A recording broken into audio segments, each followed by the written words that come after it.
अस्सलाम वालेकुम। उम्मीद करती हूँ आप सब खैरियत से होंगे। आज का हमारा जो टॉपिक है वो है law of math section. 10th class की केमिस्ट्री चैप्टर नंबर 1 से ये टॉपिक है लॉ ऑफ मैथ सेक्शन। इसको डिस्कस करने से पहले सबसे पहले हम देखेंगे कि जस्ट सपोज हमारे पास जो है वो ए और बी क्या है, रिएक्टेंट्स हैं। ए और बी जब रिएक्ट करते हैं तो हमारे पास प्रोडक्ट्स बनते हैं सी प्लस डी। ये रिएक्टेंट्स हैं और मिलकर क्या बना रहे हैं, प्रोडक्ट्स बना रहे हैं। बेसिकली जो रिएक्टेंट्स होते हैं और जो प्रोडक्ट्स हैं इनकी कंसंट्रेशन को हम मोल पर डेसीमीटर क्यूब में रिप्रेजेंट करते हैं। इसकी कंसंट्रेशन को हम किस में रिप्रेजेंट करते हैं, मोल पर डेसीमीटर क्यूब में, और इसको स्क्वायर ब्रैकेट से क्या किया जाता है, रिप्रेजेंट किया जाता है। ठीक है, रिएक्शन में शुरू में बताने का मकसद ये है क्योंकि हम basically law of math section में कंसंट्रेशन को मद्देनज़र रखते हुए जो है इस लॉ को फॉलो करते हैं। तो इसमें यह है कि रिएक्ट करने वाले रिएक्टेंट्स और बनने वाले प्रोडक्ट्स की तादाद या कंसंट्रेशन को ब्रैकेट की फॉर्म में क्या किया जाता है, रिप्रेजेंट किया जाता है, जो कि इसके बराबर होते हैं मोल पर डेसीमीटर क्यूब के। अब जस्ट सपोज ए और बी रिएक्ट करके सी प्लस डी बनाते हैं। मतलब कहने का ये है रिएक्टेंट्स मिलकर क्या बनाते हैं, प्रोडक्ट्स बनाते हैं। इस किस्म के रिएक्शन को जिसमें रिएक्टेंट्स मिलकर प्रोडक्ट्स बनाते हैं हम फॉरवर्ड रिएक्शन कहते हैं। लेकिन अगर रिएक्टेंट्स जो हैं वो प्रोडक्ट्स बना चुके हैं तो ये फॉरवर्ड रिएक्शन है। लेकिन अगर प्रोडक्ट्स जो हैं वो दोबारा से किस में चेंज हो जाते हैं, रिएक्टेंट्स में चेंज हो जाते हैं, तो इसको हम रिवर्स रिएक्शन कहते हैं। ठीक है, तो बेसिकली ये रिएक्शन जो है ये रिवर्सिबल रिएक्शन है जिसमें फॉरवर्ड और रिवर्स रिएक्शन दोनों हो रहे हैं। ठीक है, अब लॉ ऑफ मैथ सेक्शन के अकॉर्डिंग रिएक्ट करने वाले रिएक्टेंट्स की जो मोलर कंसंट्रेशन है, रिएक्ट करने वाले रिएक्टेंट्स के जो एक्टिव मैसेज हैं, फॉर एग्जांपल जिसको हमने मोल पर डेसीमीटर क्यूब में रिप्रेजेंट किया था, तो स्क्वायर ब्रैकेट में अगर हम रिएक्टेंट्स को रिप्रेजेंट कर देते हैं तो वो एक्टिव मैसेज होते हैं। क्या होते हैं, एक्टिव मैस, यानी कि उनकी मोलर कंसंट्रेशन। ठीक है, तो रिएक्ट करने वाले रिएक्टेंट्स की मोलर कंसंट्रेशन जो है वो डायरेक्टली प्रोपोर्शनल है, या हम यूँ कह सकते हैं रिएक्शन का रेट जो है वो डायरेक्टली प्रोपोर्शनल है रिएक्ट करने वाले रिएक्टेंट्स के। जितना ज़्यादा रिएक्टेंट्स होगा उतना ज़्यादा रिएक्शन का रेट क्या होगा, ज़्यादा होगा। For example in the case of forward reaction, अगर हम फॉरवर्ड रिएक्शन को देखें,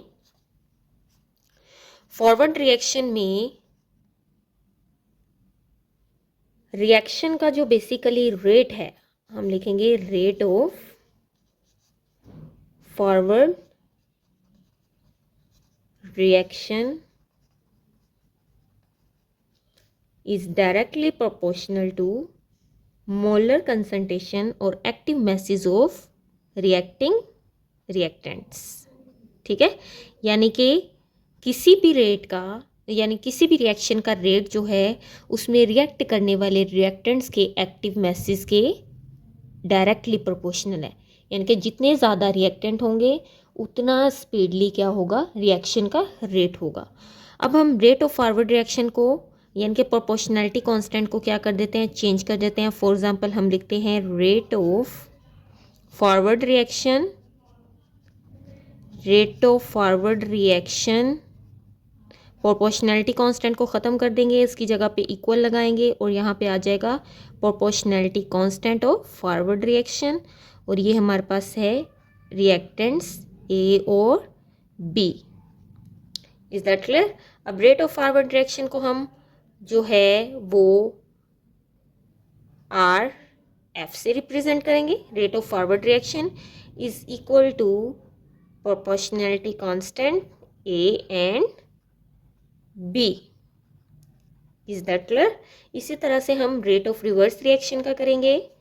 रेट ऑफ रिवर्स रिएक्शन, क्योंकि रिवर्स रिएक्शन में रिएक्टेंट्स कौन से हैं, सी और डी है। ठीक है, तो सी और डी को हम जो है वो यहाँ पे मेंशन करेंगे, सी एंड डी। अब क्या होगा, rate of reverse reaction is equal to proportionality constant, इसका क्या होगा, K R, R for reverse reaction, और यहाँ पे आएगा सी एंड डी।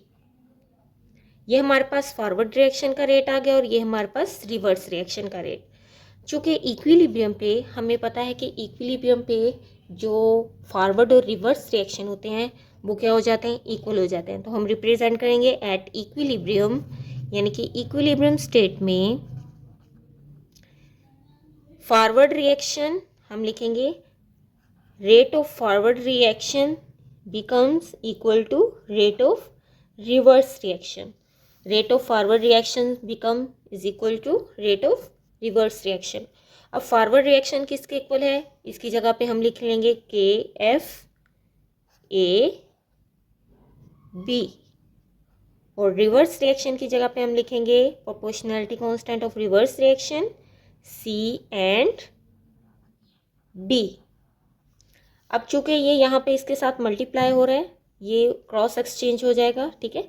हम के एफ को इधर लिख लेंगे, के आर जो है वो नीचे जाके डिवाइड हो जाएगा, और सी डी यहाँ पे डी को मेंशन करेंगे, और ये इसके साथ मल्टीप्लाई हो रहा है, ये टर्म इधर जाके क्या हो जाएगी, डिवाइड हो जाएगी, ठीक है।